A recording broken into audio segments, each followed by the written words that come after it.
tayo dito. Every winter na lang. Walang plane makakalanded kaya, no? Yelo.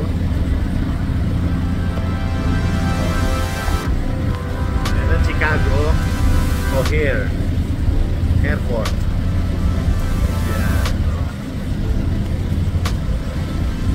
Ayan. Ito mo, sandali lang. Napuno na ako ng yelo. Okay. So mga kabraso, itong gagawin na lang natin. Papasok o hindi. Yun lang naman ang nasa isipan mo. Kung bad weather talaga, katulad ng winter storm, kailangan mo rin magtrabaho. Kasi alam mo naman, hindi naman tayo medyo mayaman para hindi na magtrabaho. Kasi may binabayaran din tayo mga bills, o mga sasakyan, o bahay, o credit card. So kailangan natin pumasok. Kaya medyo babagal lang tayo ng konti sa pagdadrive kasi umi-slide ang mga gulong natin. Alam yan ng mga taong nagdadrive sa snow.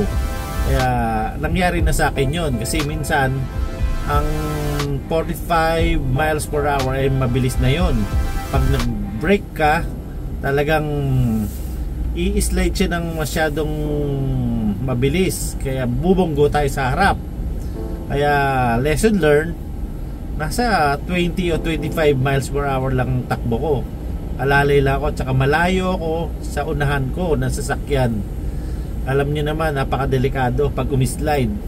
Naku po, mawawalan tayo ng sasakyan. Yun ang mangyayari. O kabraso, hanggang dito muna ako. At least nakita niyo naman ang Chicago Airport at ang winter dito sa Chicago. Okay? Sineshare ko lang naman sa inyo.